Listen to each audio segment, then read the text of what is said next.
Hello, everybody, and welcome to the next DEY Dialogue Discussions in Defense of Childhood. My name is Denisha Jones, and I have the pleasure of serving as the Executive Director of Defending the Early Years. And today I'm joined by Cheryl Williams to talk about Head Start and just a general, conversation with someone who understands a little what's going on, but know that Head Start is a huge federal program operating in all 50 states, right? So we're just going to give you a little piece of what's happening in one person's little corner, but there's a lot of work right now about protecting Head Start, and that's why we want to have that conversation. So, welcome, Sherry. How are you? I'm fine. Nice to meet you. Nice to be on today. Thank you. Thanks for joining us. Can you tell everyone a little bit about who you are and the work that you do? hmm my name is Sherry Williams, and I am the local Head Start director here in Duluth, Minnesota.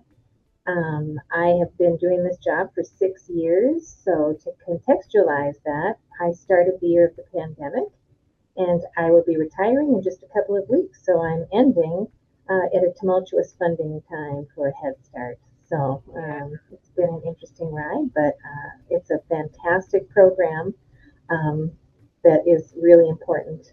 It's been very important, and it's also recently celebrated its 60th birthday. So, Head Start's Yeah. literal 60th birthday, May 18th. It was created in 1965 as a part of President Lyndon Johnson's War on Poverty. So, it's been Yeah. highly successful. Yeah. Awesome. Well, thank you, and early congratulations on your retirement a little early. That's amazing. Thank Yeah, I love sharing my first, understanding of Head Start was this photo my mom had of me in front of a little yellow bus that said Head Start, and I was off and my mom, like, we were from Panama, and she had five kids, right? I'm the middle, so I had two younger, and she was shocked that there was a program providing like free childcare for families, for poor families, because she had three little kids that were not school aged, right? But then here came this Head Start. And she remembers, she was saying that was like the coolest thing about America, that there was a program and the transportation, because we didn't drive and we lived in the suburb of Jersey. And I know all programs are different, right? But I went to Head Start. I went to Head Start for the first couple years before I started kindergarten. And my younger sister went to Head Start too. And so you. even though we moved around a lot because we were living in poverty, we found, right, that's what Head Start's for. It's like this safety net for families living in poverty. And so even though we moved, there were other organizations that we could be a part of, as part of Head Start. And so that's always my fondest memory. And then when I was a grad student, a doctoral student in Indiana University, we had a unique placement where all early childhood students, their second field placement was in a Head Start within the Bloomington area. There were several. So they got to do a whole semester of field experience there. And I got to design assignments for them to do. Like Head Start always had monthly field trips. So the teachers were great with letting my students plan a monthly trip, right? Nutrition, activity, things like that that I knew Head Start did as part of their programming. We were able to really incorporate it. And for many of my students, the first time they ever heard of Head Start, they would say, "Oh, we don't have that in my state." I'm like, "Head Start is in all 50 states. You just don't know about it," right? But it's the only, major federal investment in early childhood education, right? So public education funded at the state level, except for some of the Title One, Title Two, those programs. And then, as you know, Head Start is a huge federal investment in early childhood education. So lots of great stuff. So can you tell us a little bit about what's the current situation regarding Head Start that people should be aware of if they're not already? hmm Well, so Head Start funding has not been, it's not solidly funded. The president has not passed his final budget.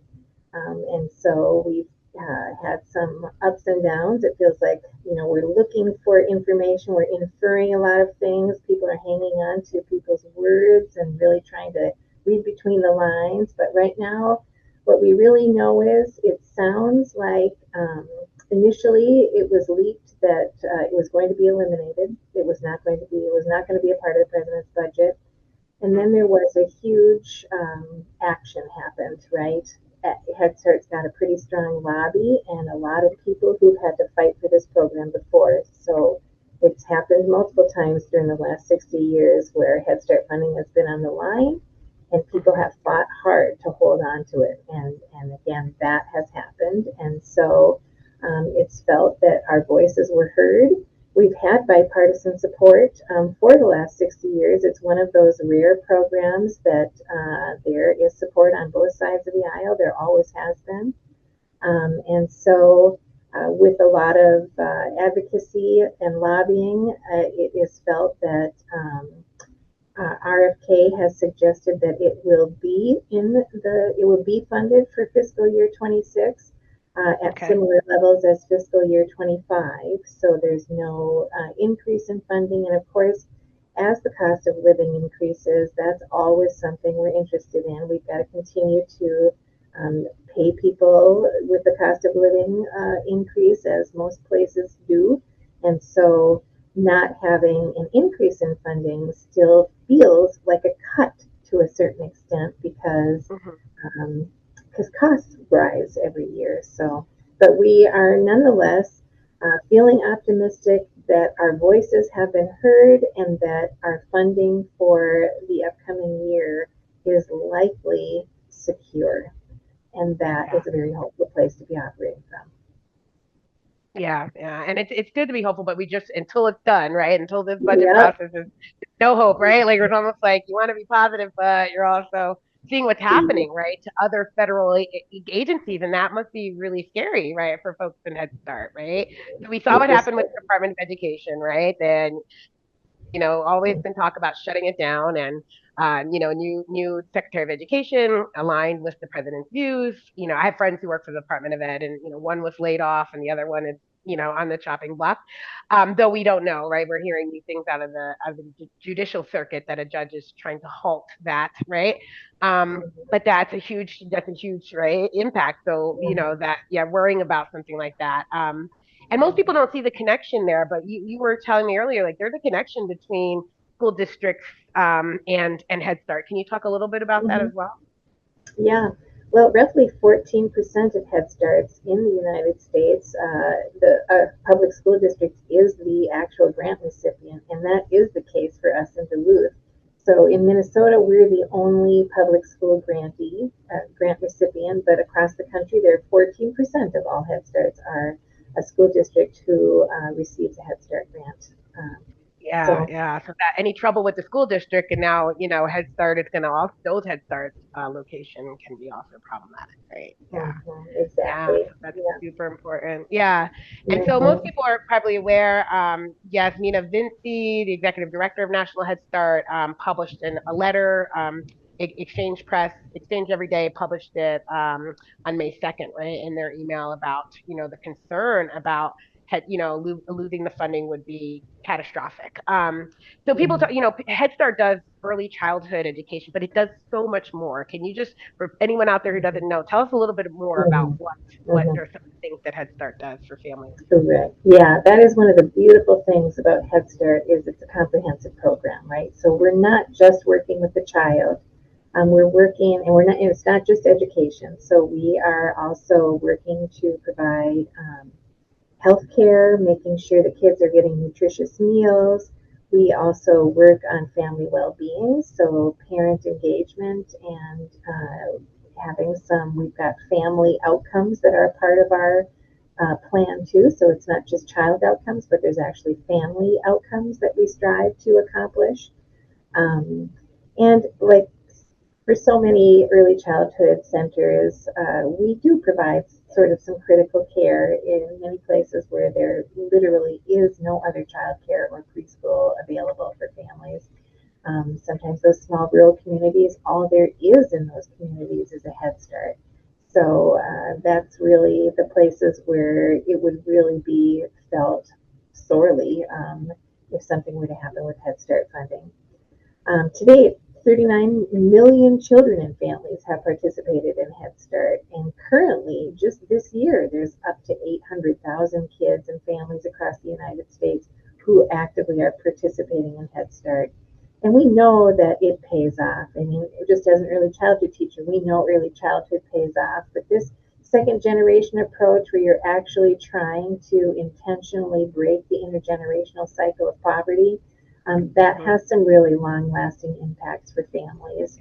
And we've got a family voice that's unique to Head Start as well. So every single Head Start organization across the country has got a parent advisory council, a parent policy council, and that parent policy council is a huge part of the governance of your Head Start program. So every 5 years, a new grant is written by a Head Start organization, and it starts with a community needs assessment. So you're looking very specifically at your local community.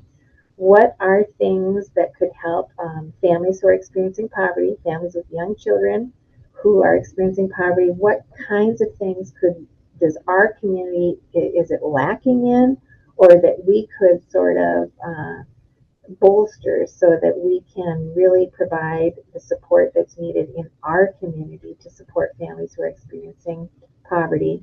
And so that Parent Policy Council sits and advises us. It helps us know, well, I think we should go this direction or this direction. And so helping us set our goal as a program is something that parents help us do. And so that's why no two Head Start programs look exactly the same.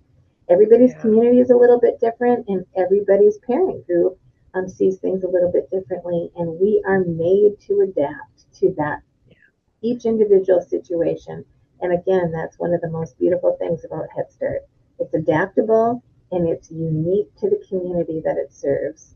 That's pretty special. And that That is again, special. isn't that?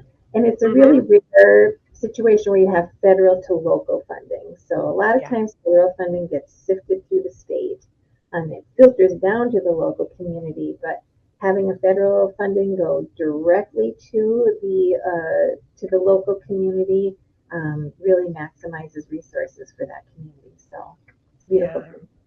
Yeah, no, that is beautiful. Like, I love the way you phrase that because it's so important that it's not just this, like, cookie cutter. Everyone gets the same thing regardless of what they need. No, if you have a community facing a serious issue, that issue is going to be focused on, right? If that's what parents Mm-hmm. need support around, that's what we're going to, that's what you're able to provide. And that's so important, right? This idea of wraparound services and giving people what they need. I was having a conversation with someone, and I don't know the statistics, but I feel like there's a large percentage of early childhood teachers who got their start as parents in a Head Start program because of the Mm-hmm. involvement that they were, engaged in. That a lot of them, I have to look up to that and see if anyone's found the Mm-hmm. numbers on that and how many parents from Head Start transition into early childhood education care Mm-hmm.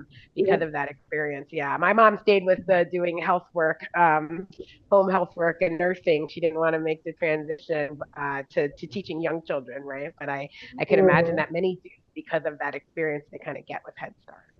Great. Yeah, yeah, I think it's true. Yeah. There are So what actually are some some ways to programs. oh, go ahead. Sorry, No, go I ahead. was I was pulled up a program that we have here in Minnesota Yeah, where literally all of their staff start as parents. So nice. I it's love called PICA. It's like Parents in Community Action. So all of their that. staff begin as parents, and they do kind of a grow your own. So they'll support those parents as they Yeah, gain skills in the classroom and eventually get their CDA and become teachers in those classrooms. So yeah, so yeah, that's some are amazing. by That's design. creative. The parents become the teachers. Yeah, I love that. We need a grow your own Head Start pipeline. Like that's so amazing, right? Like, yeah, that's really good. So what are some things that you recommend people do right now as we're waiting, right, around this budget? Do we just wait with our fingers crossed? Are there any actions that you recommend folks can do if they want to help protect Head Start? Well, actually, amazingly, the very day of this podcast, this May 22nd has been identified as a day that we wanted to make sure that we have sent letters to Congress people. And so by going on the National Head Start Association's advocacy page, by filling out, particularly if you're a Head Start parent or alumni, a letter that goes directly to President Trump Hmm. to let President Trump know I'm a parent or I was a child in Head Start, and I want you to know how important this program is to me.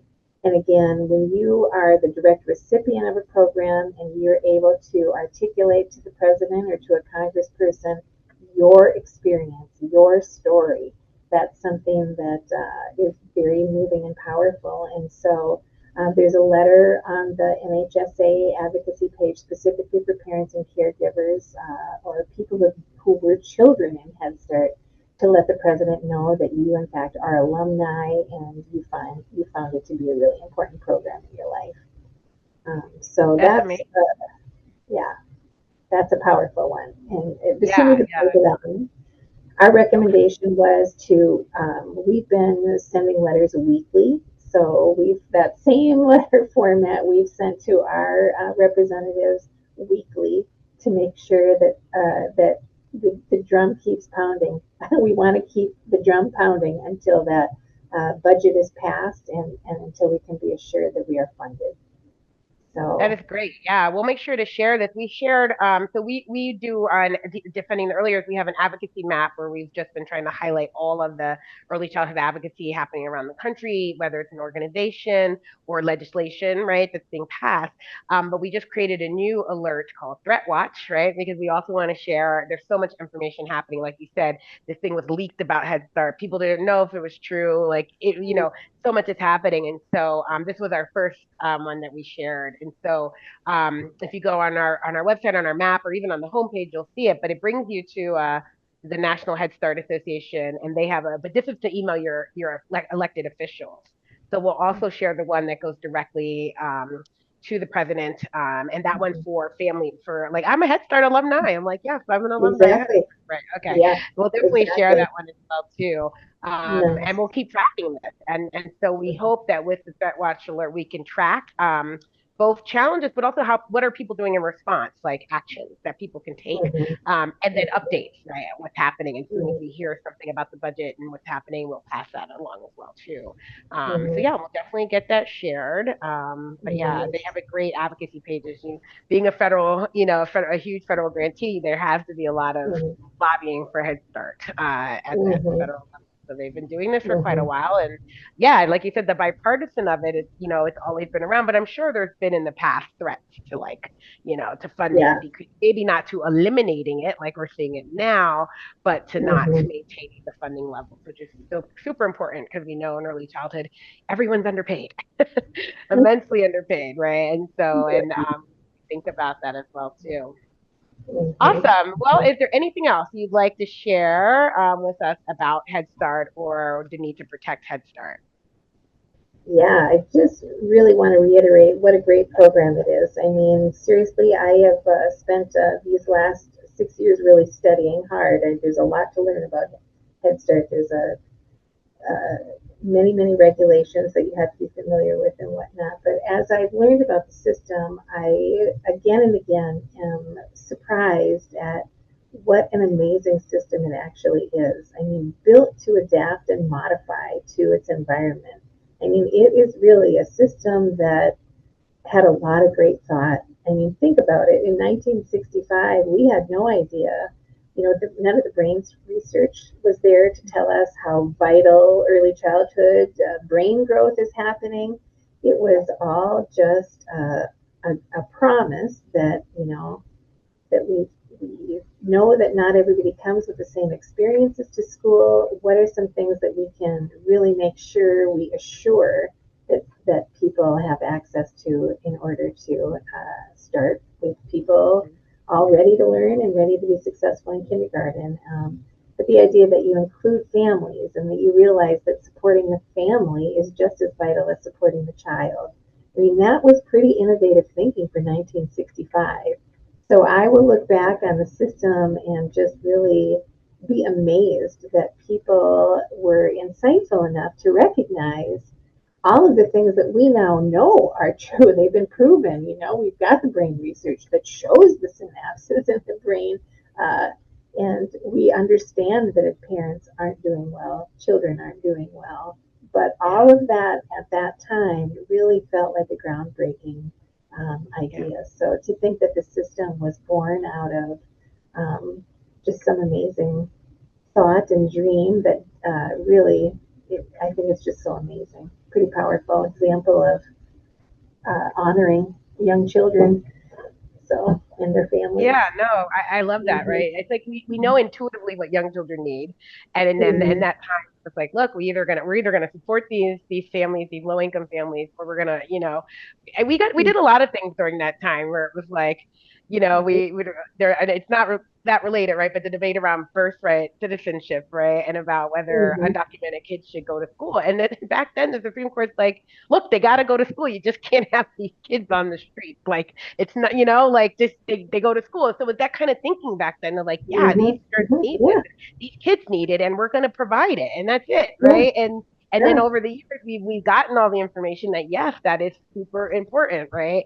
To Yeah. have the stuff. And so yeah, the last thing we want to do is backtrack, right? We want to keep that Exactly. support going.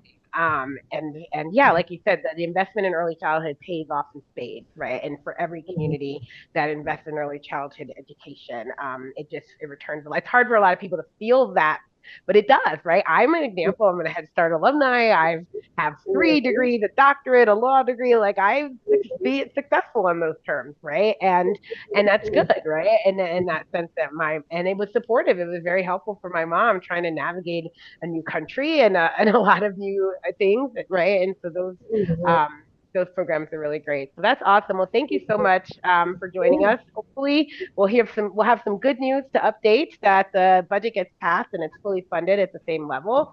Um, Mm-hmm. and then hopefully we'll see what happens with this Department of Education thing, but we'll have to be tracking that to see what happens, right, in terms of Head Start as well too, and just childcare in general, right? We all know that if you don't Right. know, there's a crisis in childcare. I think the pandemic kind of opened that up Mm-hmm. for us. There was already a crisis, but it made it worse, and it's pretty bad. I follow a lot of childcare organizations. No one's coming to save us, and some other folks, and they are talking about dire situations, especially as the money from COVID, right, that was keeping everything Mm-hmm. kind of holding it Right. together is taken away, and then what does that mean in terms of funding for early childhood, which is it was just tough, right? Because people want to pay teachers more, but they can't ask parents to pay more when they don't have it, Yeah. right? So very challenging Exactly. time. So we're going to do Exactly. our best to support. So folks, please go to DEY.org, click on advocacy map. You can search for federal or you can search for threat watch. And so we'll be populating things there. And soon we're going to come up with a way for you to sign up for the alerts. And we'll do like maybe a weekly email of all those threat watch alerts. And we're also forming a collective where we just kind of meet monthly virtually and strategize, right? What's happening locally? What are people doing? How are they responding? And just really provide that support. So that's all connected to this effort. And hopefully a lot of that will help support folks working for Head Start because it really is a remarkable organization. And just thank you for sharing it that way because I never thought about it. I never heard it talked about in that way. And so that really just adds more to it, why it's so great and we have to keep it. So thanks again for joining us, Sherry. And again, good luck on your retirement. Hopefully you'll get to retire with Head Start being fully funded for another year, right? That would be great. Yeah. That'd be a great feeling. Great. Well, Nice to thank meet you you. so much. And thank you all for attending the CEY dialogue. And we'll see you at the next discussion in defense of childhood.